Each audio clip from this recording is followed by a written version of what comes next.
Welcome to Rehash, a Web3 podcast.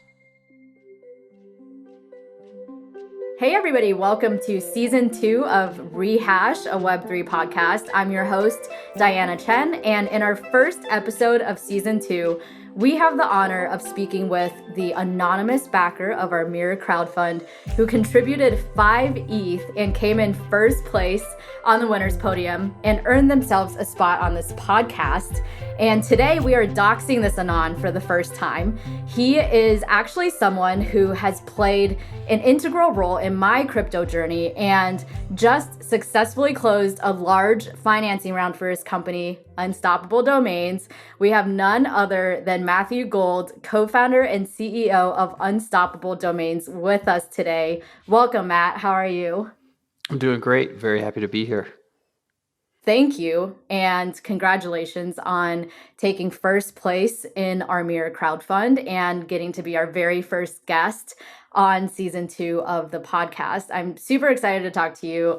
Anybody who has been following my journey for a while knows the big role that you've played in getting me into crypto and Web3 and taking a chance on me and believing in me and hiring me into this space when I knew absolutely nothing about crypto. So I really do owe a lot of my crypto journey to you, and I'm so glad that I get to interview you again today. It's been a while. We used to do this all the time, and it's been a long time. So I'm really excited to have you here today. Very happy to support you on your next journey. I thought Rehash was a perfect thing for you to do because you're someone who loves to make podcasts, and you're someone who also loves DAOs. So making a DAO for podcasts makes absolute sense. And then something that I've done at Unstoppable Domains for a very long time is a lot of our past team members have gone on to start other companies or their own projects. And I always try to support those projects however I can, whether that's participating in their angel round or buying their NFT mints or whatever I can do to make that possible. And this time I know I needed to win the podium. So, and believe it or not, I don't always win on some of these bids. So it is, you set up quite some race conditions there at the end, and you had me guessing. But I'm happy that I came in first, and I'm looking forward to the content that you produce. So, as far as I'm concerned, I made an investment, and that NFT is going to be, scrolling on my wall for the next 30 or 40 years. So, I'm very happy to be supporting what you guys are doing at Rehash, and I'm excited about the DAO itself and watching everyone vote to see who gets to participate on this podcast and to see how you guys take it over the next 12 months. Thank you so much, Matt. And speaking of making it onto the winner's podium, you had a bit of a strategy there where you waited until the last 24 hours or so to contribute to the crowdfund. I'm guessing you were waiting to see how much other people were contributing, what the first place was at, so that you could beat them out at the last minute. But when you contributed, the next highest backing contribution was like 1.5 or maybe 1.69 ETH or something, nowhere close to 5 ETH. So I wanted to ask you, what was your strategy with all of this? What was going through your head at the time? Did you really just have that much conviction in Rehash? I mean, I do, but I'm a little biased. What was going through your head at that time when you made that contribution? Yeah, so typically when you're in bidding markets, you'll see that whatever the number one NFT is will go for, it's like a power law. So it's not like linear. It's not like, if there's 100 things in a collection, it's not that the worst thing in the collection costs 1 and the best one costs 100 and then everything's just a straight line. It's usually the number 1 in a collection is sometimes twice as much as the number 2 in the collection. And so that's how I looked at it. And when I saw that the highest bid was, just under 2 ETH or whatever, I want to make sure I at least doubled that. And because I was not able to bid at the last minute, and if I had been able to bid at the last minute, I probably would have just multiplied by 2 and bid there. But I actually had some other things to do. So I wanted to go give myself a little bit of cushion there and hopefully scare anybody else off from making a bid. So that's how I look at it on these projects. Everyone has their own bidding strategy. It's a little bit of, hand wavy magic, but I was comfortable with it and I'm happy with the result. So can't complain. Your strategy certainly worked, so props to you on that. So for anybody listening who isn't familiar with you and your background, can you start just by telling people a little bit more about your background and how you initially started to learn about crypto and Web3? Yeah, so I was lucky enough to be in San Francisco all the way back in 2013. And then, as any person in their mid 20s, made sure I went to as many free events after work as possible for the free food. And a lot of those were Bitcoin events. And so I ended up going to a lot of these different events around cryptocurrency. And I got super interested about the non financial uses for crypto. So this is very early on, and people were taking a look at things like domains, believe it or not, with Namecoin. Then they were also taking a look at things like supply chain tracking, which I thought was interesting. And then finally, reputation. And then colored coins was another thing that was that same era. I like to play with things as I'm trying to learn about them. And so I got involved with all the non-financial things because I just thought that those were more interesting. And that eventually evolved into several different hackathon events, several different like small little Bitcoin apps over the next 4 years, which eventually culminated in Unstoppable Domains. And the common thread that actually evolved over that period was apps focused around reputation. And I remember we made a Bitcoin app that was kind of like Yelp.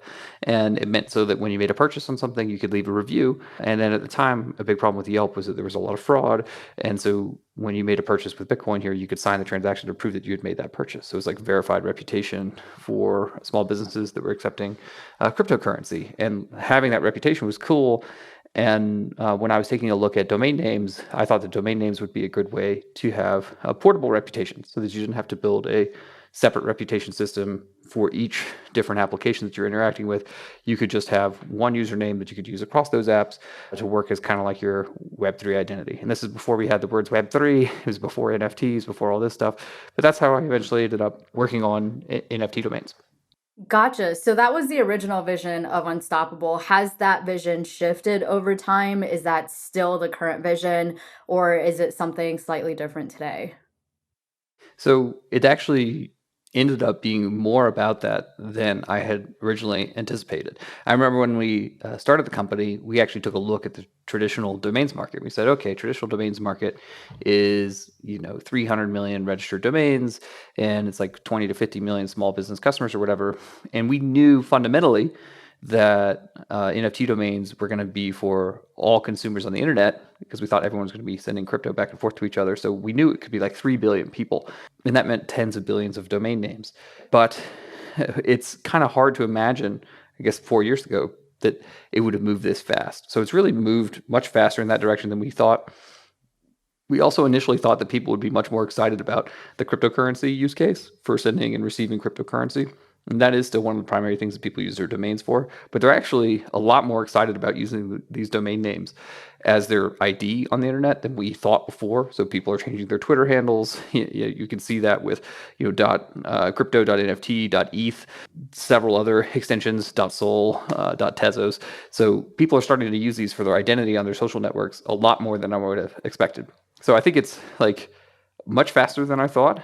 And it's much more about the new use cases than I had originally imagined. People are building a lot less websites than I would have imagined, for instance, and they're using a lot more for this crypto authentication than I would have guessed in 2017.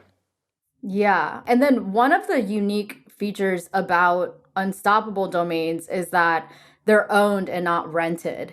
Whereas, when we think about traditional domains, they're all rented. There isn't really this concept of owning things like this. So when you started Unstoppable Domains, how did you get the idea to make these owned and not rented? And why was this ownership part so important to you? And so if you go back and look, when we started Unstoppable Domains, the very first extension we launched, we said, oh yeah, we're going to do renewal fees. And we actually have a blog post from like 4 years ago. And then we just thought about it. And this is prior to launch. And nothing else in crypto had renewal fees. And when you're starting a new thing, you want to look at what the industry is currently doing. And so domains had renewals. And so it just looked like you had to have renewals. But when we dug into it, because the domains were going to be issued on the blockchain, we wouldn't have the maintenance costs for the server fees. If Unstoppable Domains goes out of business and doesn't exist anymore, the domains are still on the blockchain and users could interact with them and still use them for their identities or their websites or what have you, even if we didn't exist. So it felt disingenuous to take a renewal fee. And then the other thing that's maybe just worth mentioning is nothing in crypto has a renewal fee. I don't know an NFT project or PFP project or anything that has renewal fees on it really in crypto. 99.99% doesn't. So after we did the original versions of installable domains on .zil, I think even prior to launch, we decided, hey, we made an announcement. We're not going to charge renewal fees because we don't actually need it as part of the business model. We believe that we can make money selling verifications for these domain names and selling backup and recovery services or selling website development on top of it. And if you look at the revenue of other large players like GoDaddy or whatever, majority of their revenue is not actually from primary domain sales. It's from all the other services they sell. So we got rid of them. And I hate subscription fees now. And I didn't even realize it's like a frog in a pot. You don't even realize how much stuff you have online right now that just has a renewal fee that just hits your credit card every month. And you don't even think about it. It is so much stuff. And I'm just kind of tired of it. So I'm happy that we don't have them. I think our customers love it. And it's definitely the crypto native way to build a domain system. Yeah, for sure. Well, I know that ENS has renewal fees. Do you know about like .sol or the other domains? Do those Everyone have renewal fees or? Everyone has renewal fees right now. And I think that long term, everyone's going to get rid of them simply because it just doesn't make sense. I mean, if you're not running a server correct to maintain the records for those domains, then why are you charging a fee for it? It just doesn't make any sense. I mean, again, if ENS went out of business tomorrow, or Solana naming service, or any of these NFT domaining services, they would still be on the blockchain and it would still be fully functional. So there's really no reason for that recurring revenue model. Whereas for .com domains, it makes sense because they have some backend infrastructure for maintaining everything there, and they need to collect a little charge on that every year. And I think it's too much, but they're doing it. I think that's actually one of the kind of funny or ironic things is that Unstoppable is really approaching these blockchain domains or NFT domains from a really Web3 native way, I would say, with letting people have ownership over them. But one of the, I guess, biggest, I don't know if you want to call it criticisms or just stereotypes that Unstoppable sort of has in the space is that it operates more like a Web2 company than a Web3 native company. And I'm curious, to hear your thoughts on that. Like, do you agree with that? How do you separate Web2 companies with a Web3 product versus Web3 native companies? In your head, do you even think this distinction matters? Like, I'm just curious to hear your response to that. I know a lot of other people think about it. And the thing is there's a lot of successful projects in the space that are structured the same way Unstoppable is, like VFriends and Dapper Labs and et cetera. And some of the most successful projects in the space have really well functioning companies that help execute their product vision. And I think the core for being a Web3 product is enabling the consumers to own the digital assets that they interact with. And then the protocol is on chain so that anyone can interact with, update what they want, build applications on top. And even if you look at some of the other companies in the space that maybe are further on the Web3 spectrum from a marketing perspective, they're still ultimately run by a company. And their DAO has a company behind it. And not to call out names here, but all of the famous DAOs have a company behind them. I mean, ENS has True Names LLC, for instance, and that's a company, and they're paid on payroll in New Zealand or wherever they are located. And Compound has a venture-funded startup behind their fund. And I believe that Aave has a corporate structure as well, and Chainlink has a corporate structure. So I think Unstoppable Domains is just not afraid of saying, hey, this is how you should build successful Web3 products. Like the way to build a successful Web3 product is to stand behind that product and to have a fully doxed team behind that product and to say, yeah, we are, a San Francisco based startup with VC funding. And, my name is Matt Gould and here's my Twitter account and I live over here and here's all of our investors. And you can look up and see anything you want to know about where we're coming from. And I think that's an advantage, not a disadvantage in this space. And let's let the product speak for themselves, really. Because at the end of the day, it's about product utility for users. It's not about how cool your project is. There's only so many things on this planet that can be a gift good. And it's about are people saving time and money with your product? And crypto has not hit that bar. In my opinion, if you look across the space, nobody has really done a great job of saving people time and money. And even the best products in crypto, which like the stable coins are pretty amazing. A lot of these dexes are pretty cool. But if you just dig one little piece different, you have the dexes, the fees to trade on them are thousands of dollars sometimes because the on-chain interactions are just super expensive. So the only people who can use them are whales. And then you have these stable coins, and we recently had Terra Luna just crash this week and break the peg and go, well under $1 and wipe out a lot of investors' money. And these are the best products in the space. And I'm not trying to name names to be mean. Everyone has problems, but there's hacks all the time too, even inside the blockchain gaming space, right? There was some problems there as well, and they're going to make all their users whole. So people are trying to step in here and make some improvements. But I would say the bar for crypto is only going to get raised, especially going into what looks like a bear market. End of day, you're not going to have a sustainable business if it's based on how cool you are or how pretty the picture is on your PFP. There's only going to be a few companies out there that can be the Gucci of crypto. And then the rest of us are going to have to make hay by providing value. And ultimately, that's saving time and money. So that's what I'm here for. And I'm having a good time doing it.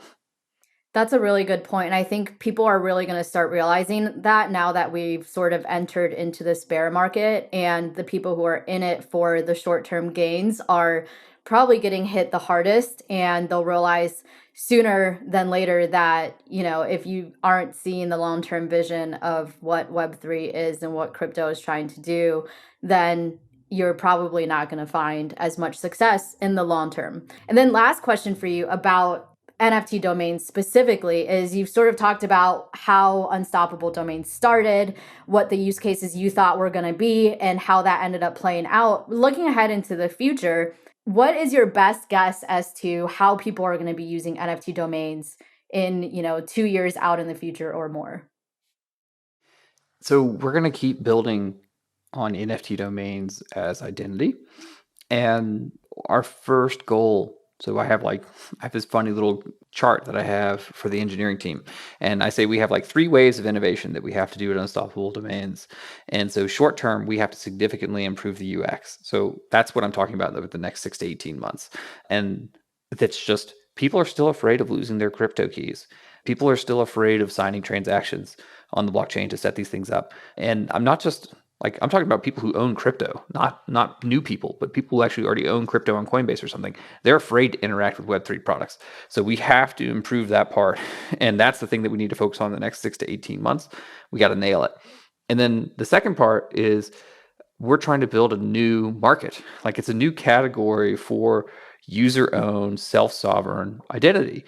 And I really believe that if we can get user-owned, people-owned identities to all 3 billion people on the planet, that they're going to have a lot more privacy and autonomy and empowerment in their interactions online, because they're going to have more say over how their data gets used. And if we want to get there, and this is a brand new market, we have to educate people about what does it mean to have a digital identity. So I had a post that I actually just put out on Twitter, and we're playing around with some things.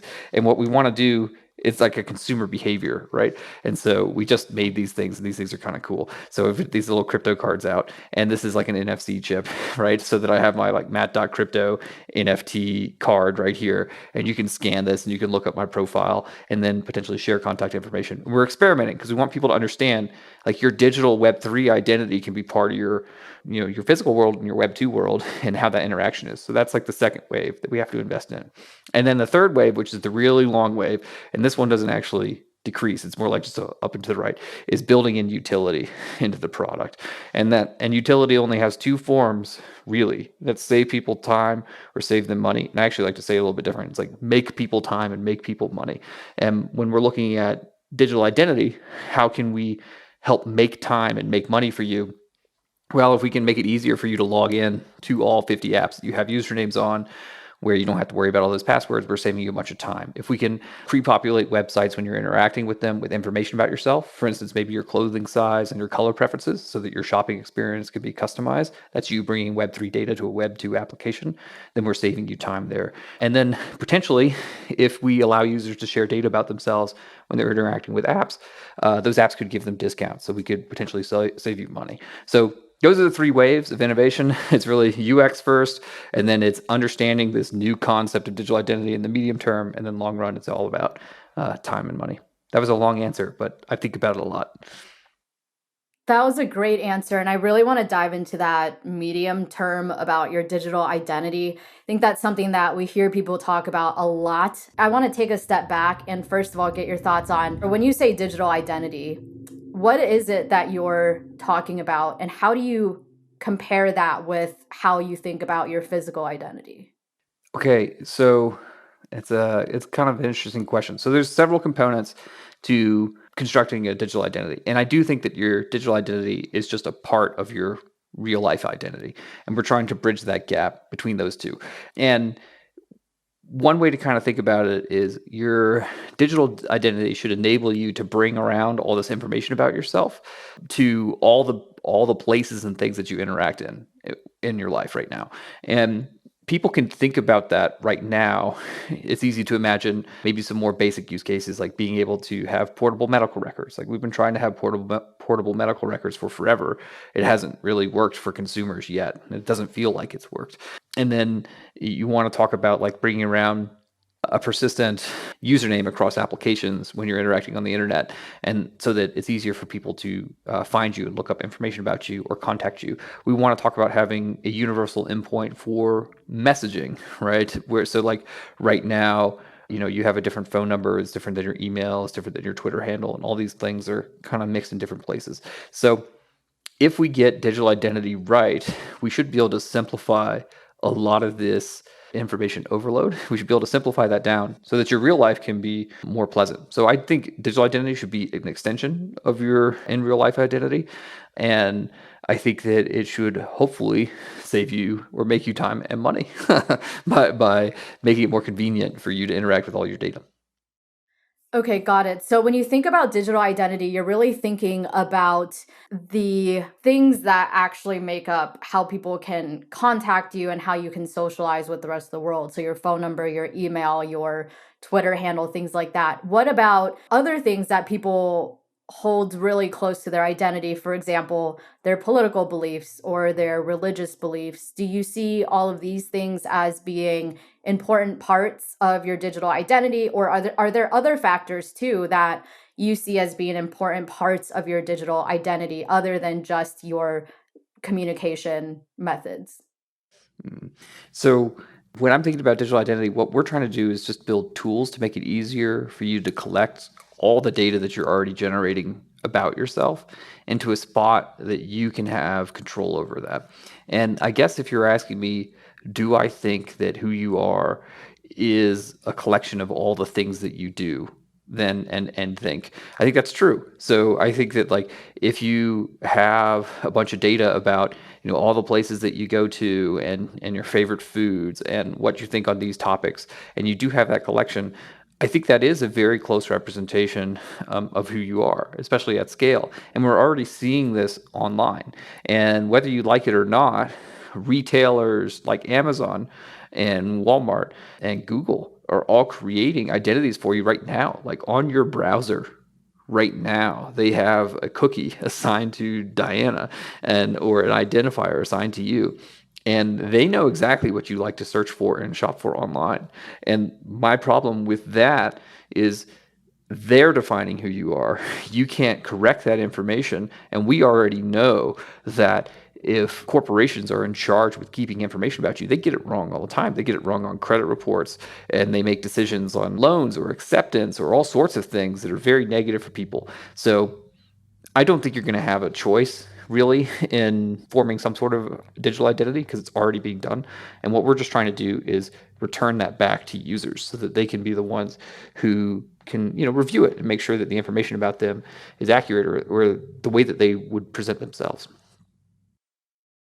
Got it. And then when you think about, what information about your identity we should be putting on chain versus off chain, how do you think about that? Because the sort of scary thing about putting your identity on chain is that it's public by default and immutable, right? Which is extremely scary. Like even when we think about the things that we've tweeted in the past, I mean, this has come up in plenty of examples that I think people can remember where people tweeted stuff like 10 years ago that they now regret, and those got dug up, and now there's all this drama and people are getting canceled and all this stuff. And I think we've all tweeted maybe not harmful things to that extent, but like things that we might not be proud of or don't want people seeing today. And to think that, things like that, like our tweets could be put on chain is pretty terrifying. I just think for me, at least, like I would really think twice and three times and even more about every little piece of information that I'm putting on chain for fear that that could be exploited, or that I could just feel embarrassed by that down the line, or anything. Absolutely. And this is one of the ways that Unstoppable has shown itself to be differentiated from a lot of other crypto products. For instance, with Unstoppable product, you have your domain name like matt.crypto, and then you actually have an off-chain data storage solution for storing a bunch of data about yourself. And our long-term vision for that is actually that what you're storing on chain is not going to be the information itself. And in fact, we're already not storing most of the information that people store about themselves in domains. It's stored off chain, not on chain. But what we're storing on chain is the proof, the verification, or Merkle root. And so when people are looking on chain, I agree with you. You don't want to publish sensitive data direct to the blockchain, except in some very extreme circumstances, or if you're testing, or if it's early. So people are publishing things on chain right now. There's a couple of social networks on chain. I think Lens protocol is a really interesting one. They're publishing absolutely everything on chain. I would consider that experimental. And if you look long run, like 5+ years, I think the only thing that's going to be on chain is going to be these proofs. Like it's going to be ZK proofs and rollups and Merkle roots, and that's it. And then when you want to go and take a look at that data, you're going to need to have some sort of permission signed access from that individual. At least that's how it's going to work in Unstoppable domains. So on chain, they'll be able to see some sort of proof that the data is there, and then they'll ask me for my signature. I'll sign some transaction. That'll give them permission to access an off-chain data storage solution. They can then take that off-chain data storage solution, decrypt it, access the piece of data that they need, triple check that it's correct, use that data temporarily inside their application, and then securely destroy it in a way that I can be certain that they're not keeping my information illegally. So that's how I think it's going to work over like a 5-year time horizon. And I think that's actually a much better construction for user privacy. That's actually GDPR compliant.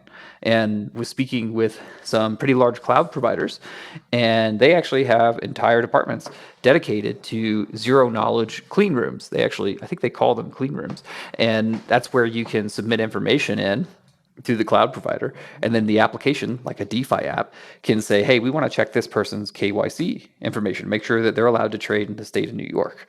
And so I, as the user, matt.nft or matt.crypto, can permission the application. The application sends me a message, hey, can you verify your KYC? I say, yes, you're granted access. We then send it out to the cloud provider, who's a third party, and they're are not storing the data as part of this. And then the DeFi app submits the program they want to run, and then I submit my data. And then the cloud provider allows that to be computed in there in a way that we can feel very confident about the clean room deleting the data afterwards. And the DeFi app gets to store a piece of information that shows that they checked my KYC data. So now I can be legally compliant for trading DeFi in the state of New York, and the DeFi app can have a record of that so that they're compliant, and then my information has not been shared to that application or to this third-party cloud provider. So that was a long answer, but I'm saying that I agree 100%, and that privacy technology is going to be super important, and that allowing users to own and control that data and is going to enhance privacy on the internet. Is what you described similar to verifiable credentials and decentralized identity, or is that something else? Just because to break it down for the non-technical people, because once you start saying ZK proofs and Merkle trees, that goes over a lot of people's heads. Yeah. So verifiable credentials have been around from Microsoft for maybe even 2 decades, right? And this is the whole DID verified credentials thing.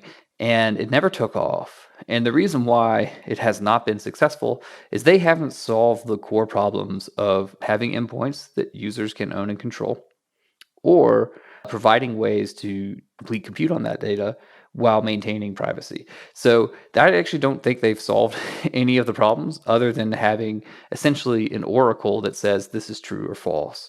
So I would just basically say, like, verified credentials are great. It's more like a generalized version of Chainlink, but I don't think it solves the core problem around privacy for data sharing or users having a stake in the governance of their own data. So I think they're great. And I think you're going to plug, just to be very clear, you're going to plug credentials into your Web3 identity, like 100%. And I think that the number of credentials that you're going to plug in is not going to be like 5 or 6 or even 20 or 50. I think it's going to be hundreds, if not thousands. So there's going to be a ton more verifications and a ton more credentials out there. And then as far as what system people are going to use for those credentials, there's going to be a couple options out there. And the way that we're going to roll it up in Unstoppable Domains is we're going to have it tied back to your NFT domain, because we think that's the most natural place for people to want to build their reputation over time.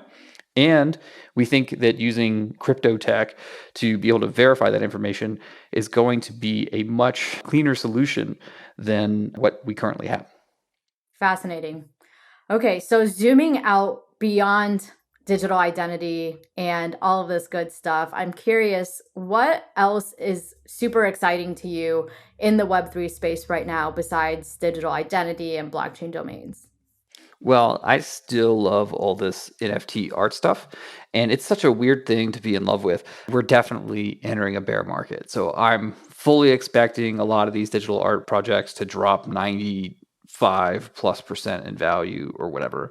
But I'm fascinated. I've never cared about art ever, like my entire life, and I had fun collecting these NFT projects. So I have no idea what the future is.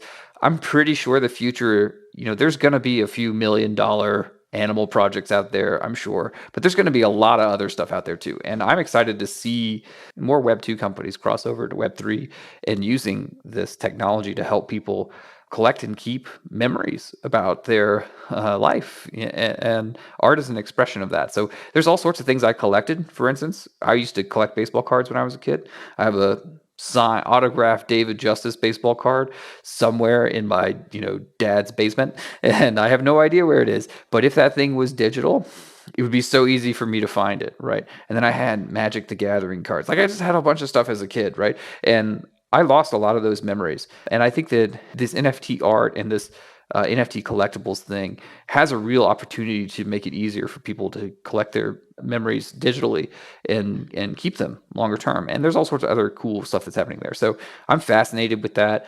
Again, I always love the non-financial use cases for blockchain. So it makes sense that like this is the part that I'm super interested in. And that's enough for me right now. The other thing that's fun is the memes, right? I will admit, I love the memes in a bear market. I love watching the bear go to Goblin Town or whatever else is out there on Twitter. I think it's hilarious. And, I have a lot of empathy for people who may be suffering trading losses right now and, just be safe out there. But I think the memes are also fascinating in crypto. So I hope that doesn't slow down. And with Elon now owning Twitter, I think they're only going to get even better. So I'm pretty bullish on crypto memes. And then I guess also everything around this NFT wave that we saw in 2021.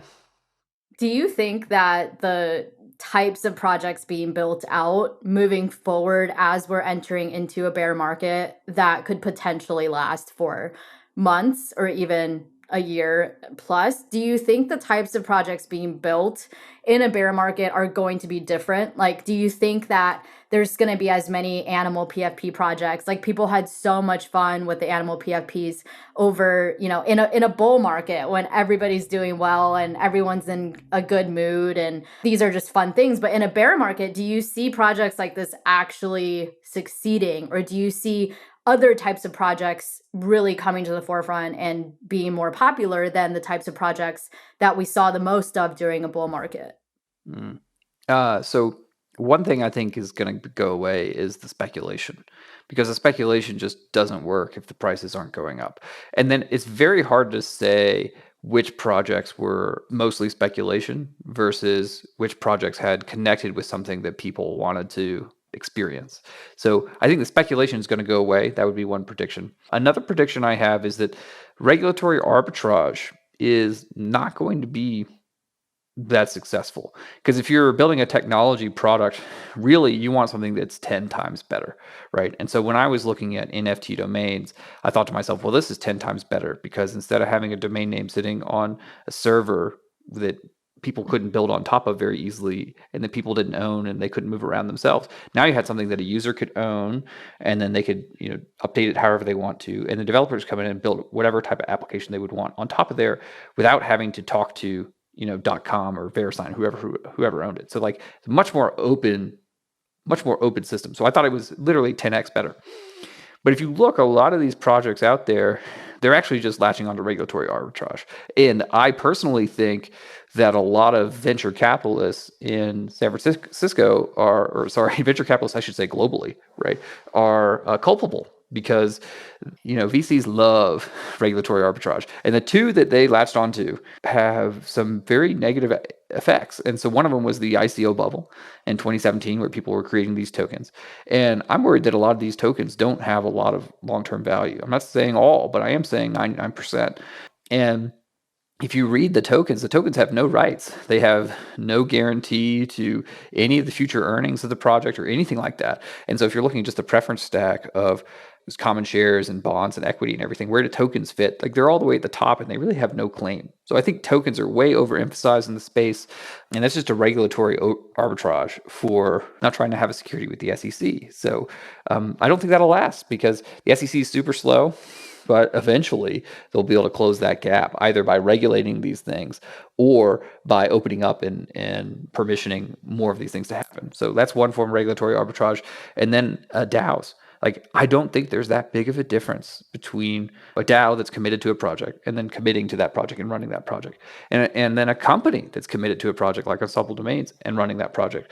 Our code is on chain. It's an open core model. You can see what it is we're building, and we're just as committed as at Unstoppable to building NFT domains for all 3 billion people on the planet as any DAO is committed to their DeFi project or whatever else they're working on. We have the same, if not more, level of commitment than they do to making this successful over the next 5 or 10 years over the long run. So those are a couple comments. So speculation, I think, is not going to work. I think regulatory arbitrage around tokens is just not showing consumer value. It does not make your project more valuable to necessarily to release these tokens, which was a huge thesis in the Valley. And then DAOs is another form of regulatory arbitrage. I think they're just going to become more and more like companies. And if you see, a lot of DAOs now are incorporated. So we'd love to hear about Rehash. Are you guys incorporated as an LLC?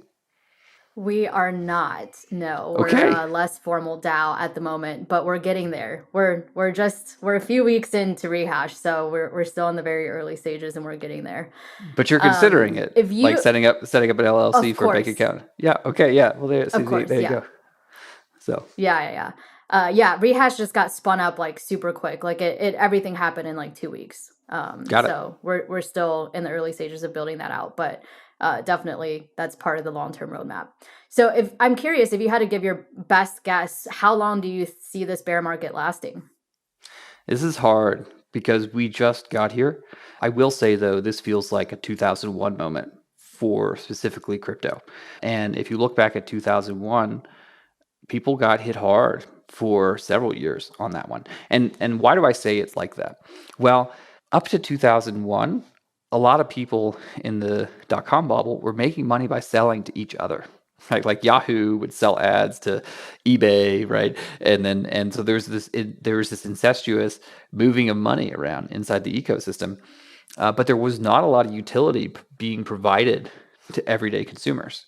And when I say it like that, I feel the exact same thing about a lot of things in crypto right now. And I do think that there's huge utility being built out for store of value around Bitcoin and store of value around Ethereum even, or stable coins for sending payments. But a lot of these other projects are really just recirculating money from one really famous NFT project to the next, right? Or like everyone's trying to move to the next hot thing or the next hot DeFi protocol. You really saw this in DeFi for yield farming. Everyone just jumped to the new thing because the new thing made money. The old thing eventually kind of just petered out. And so to me, that feels a lot like 2001. So there's nothing wrong with it because you needed to try out a bunch of ideas to see what works. But then what happened after 2001, after that crash, was people started to focus on, how are you making me time and money? And if you look at the huge winners out there, it's Google, right? And then they saved you just a ton of time on when you're trying to search for things. And it was things like Amazon, where they, like Jeff Bezos was the world's cheapest man trying to figure out how to get you goods for even cheaper to your house.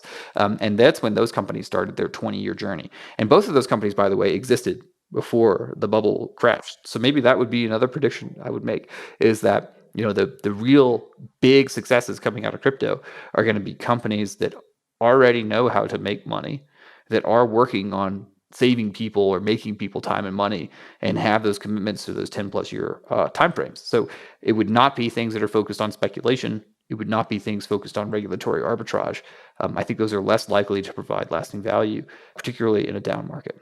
So harsh predictions, I guess, maybe for crypto, and we'll see. I mean, the Fed could always turn back on the money printer any second now, and then all bets are off on what happens in crypto land. Because the truth of the matter is, what we did find out for sure in this cycle is that if governments print a bunch of money, crypto just goes straight up. So like regardless of what's happening in the rest of the world, so like there's always that X factor in crypto. That's one of the reasons why people hold it. I think that makes sense too. But we'll just have to see where this goes.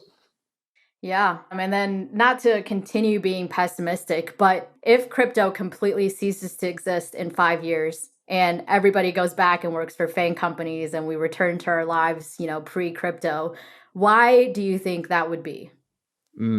Well, I think that's impossible. So I'll just put that out there. And I actually think that the FANG companies are also going to suffer during this downturn because it's actually, if you look, it's not just crypto who's having a moment here.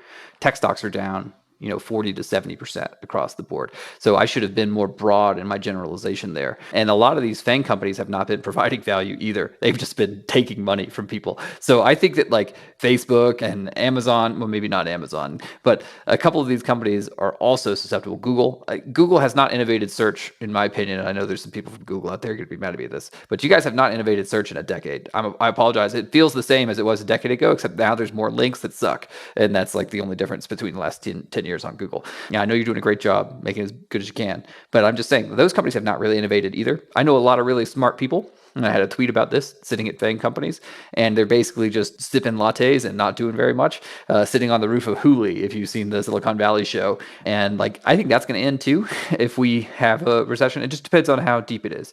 And maybe the good times will keep rolling. I think the markets are, Bitcoin's off 50% so far, but I think the stock market's only down like 15 or something. But if we actually have a 2001 like recession where the S&P 500 is down 35% or something, we'll see some of these changes. So hard to say right now. I personally think it does feel like a more serious correction here for tech industry more broadly, because tech just hasn't been delivering value, and we have a lot of other things to invest in as a humanity. Like we definitely need to build a lot of more energy, right? Alternative energy or just energy in general. And it seems like we're going to be spending a lot more money on defense given the political events happening in Eastern Europe. So that means there's less money to spend on tech. So I think the industry should probably wake up here and realize that they're going to have to put a little bit more effort in to earn that consumer dollar.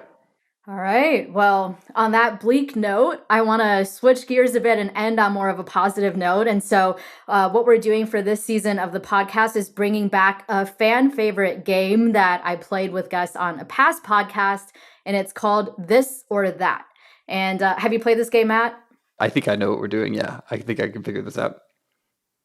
Okay, so real quick, I've got 10 pairs of words that I'm going to say to you, and you're just going to tell me really quick, rapid fire, which word you prefer. So I'll say A or B, and you just say, you pick one, okay? And there's 10 pairs of words, and we're just going to blow through this really quick. So first one, Bitcoin or Ethereum? Bitcoin is the first one. I know I'm a sucker.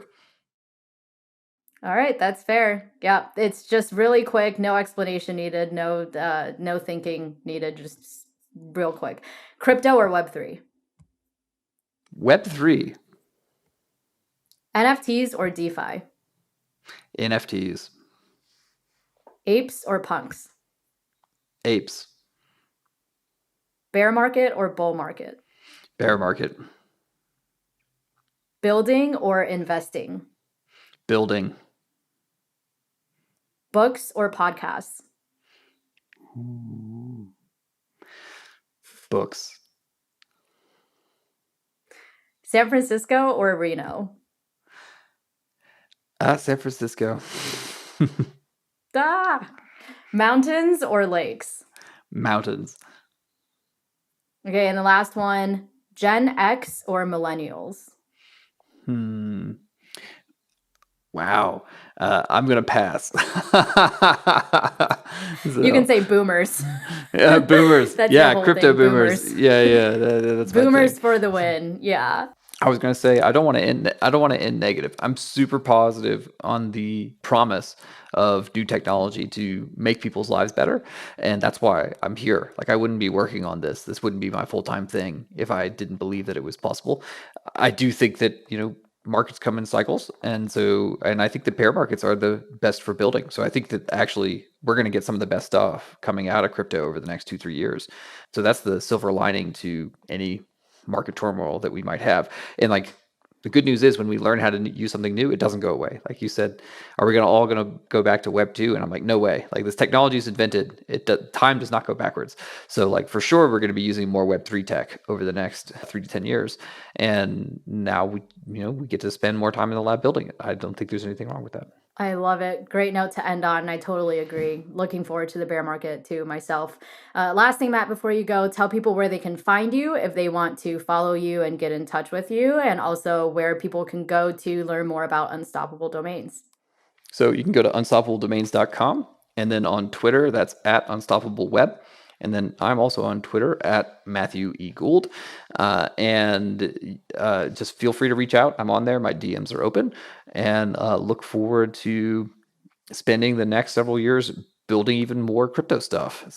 And you guys are early if you're listening to this. We are still early. All right, we'll include all those links in the show notes. Thanks so much, Matt, for taking the time to come on this podcast. Thank you again for all of your support on Rehash. Can't wait to make you proud and show you what Rehash becomes as a community. And thank you everybody for tuning in to this first episode of season 2. We'll be back real soon with another episode of Rehash.